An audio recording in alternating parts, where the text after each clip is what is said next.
The festive atmosphere is at its full fervour as it's Fulpati today, the 7th day of Dasai and the first main day of the ongoing celebrations, which will culminate into Vijaya Dasami Tika on the 10th day. Apart from the festive atmosphere, the Israel-Gaza warfare has crossed 2 weeks of hostilities. In a welcome move, Hamas has released 2 American hostages, while Nepal receives 4 bodies past midnight tonight out of the 10 Nepali students that were killed in the morning of 7th of October when Hamas launched a heinous attack in kibbutz in southern Israel. Good morning, I'm Sapsanamma. Let's begin with the headlines of the hour. It's Fulpati today, the 7th day of ongoing Dasai festivities. Deity Kalratri being worshipped, exodus of Dasai revelers leaving Kathmandu witnessed. The bodies of 4 out of 10 Nepali students killed in Hamas's attack in Israel expected to arrive past midnight tonight. Process underway to repatriate others. 2 American hostages released by Hamas amid mediation from Qatar. The pair, a mother and a daughter, reach a military base in Israel. Hamas has an estimated 200 captives.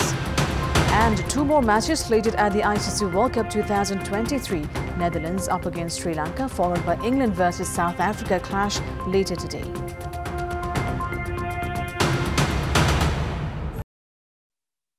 It's Fulpati today, the 7th day of the ongoing Dasai celebrations.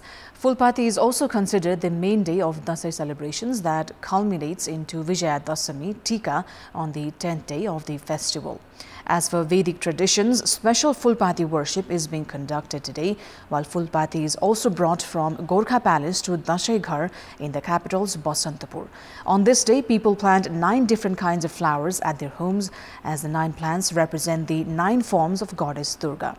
Prithvinarayan Shah, the first Shah king of unified Nepal, had started the tradition of bringing Fulpati from Gorkha Darbar to Hanuman Thoka as a gesture to seek Goddess Durga's blessings equally in Gorkha and Kathmandu.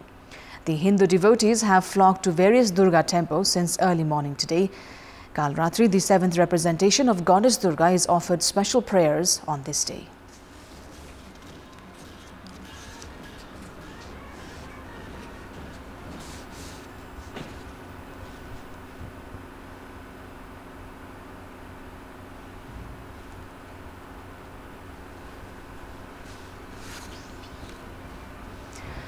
The bodies of 4 out of 10 Nepali students killed in Hamas's attack in Israel is expected to arrive past midnight tonight. The bodies are being flown in a Fly Dubai aircraft. The flight is scheduled to take off at 1:25 p.m. Israel time with a transit in Dubai. The bodies being flown back home are of deceased Nepali students Dipesh Raj Bista, Lokendra Singh Dhami, Narayan Prasad Neupane and Ashish Chaudhary. According to Nepalese embassy in Israel, the remaining 6 bodies are still going through some tests, including DNA verification, before they can be repatriated.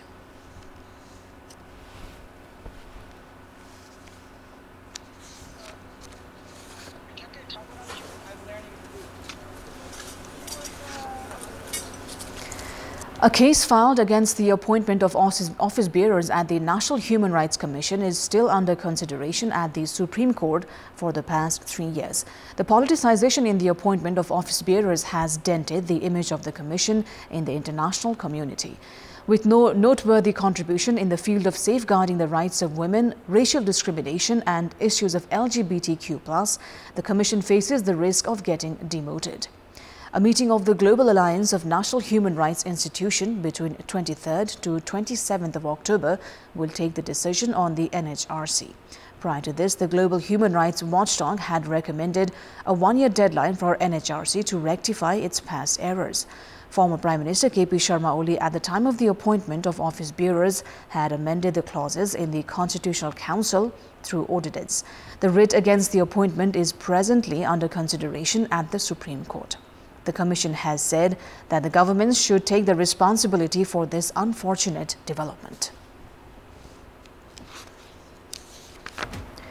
Palestinian militant group Hamas have released 2 hostages, American citizens, last night following mediation by Qatar. The 2 were identified as mother-daughter duo from Chicago on a holiday trip to Israel since September to celebrate Jewish holidays. The pair were handed over to Israeli forces at the border of the Gaza Strip. Israeli Prime Minister Benjamin Netanyahu said the mother and daughter were abducted by Iranian-backed Islamist militants of Hamas from kibbutz Nahal Oz, where they were staying during the surprise assault on southern Israel from Gaza on 7th of October. US President Joe Biden thanked Qatar and Israel for their partnership in securing the release of the two women. The women were among about 200 hostages that Hamas said it took during their deadly rampage its forces carried out from the Gaza Strip on communities and military bases in southern Israel, part of the bloodiest attack on the country since the 1973 Arab-Israeli War.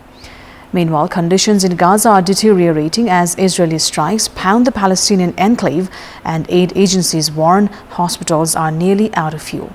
As a result, protests against the siege of Gaza are taking place in cities across the Middle East. US President Joe Biden last night said humanitarian aid that has been stuck in Egypt should reach Gaza within 24 to 48 hours. The UN has said the trucks waiting at the southern Rafah crossing will be the difference between life and death. The US and its allies have been urging Israel to set clear goals if and when it launches a ground invasion of Gaza, placing a particular emphasis on avoiding civilian casualties.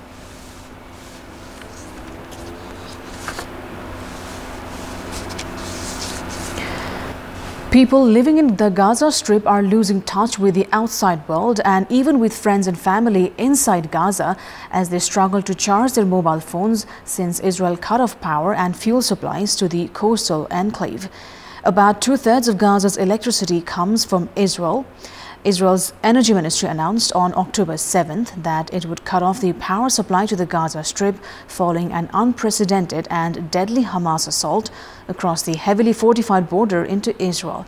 Gaza's only power station has shut down after Israel, which controls fuel supplies to the enclave, cut them off. Gaza's residents are now relying on a small number of household generators and solar power for their electricity supply, but with fuel for generators increasingly hard to find, the electricity supply has become increasingly tight. Gazans have had to improvise, with some using car batteries to try and get some life into their phone batteries. As the actors' strike hits the 100-day mark today, performers on the picket line offered a mix of worry over financial difficulties and hopes of getting a good deal out of studios after talks broke down. On the picket line outside Netflix on Friday, striking actors were grateful for a proposal by A-list Hollywood actors like George Clooney to pitch in $150 million to the SAG-AFTRA union over 3 years to help end the strike. The strike has disrupted film and television production, leaving thousands of crew members without work as well as the actors. Hollywood's film and television writers ratified a new 3-year contract earlier this month, ending their 148-day work stoppage. However, talks between the studios and the actors' union broke down last week as the two sides clashed over streaming revenue and the use of artificial intelligence. Several actors expressed hope that the union would reach the kind of deal that actors deserve and that helps them cover the high cost of living in a place like Los Angeles.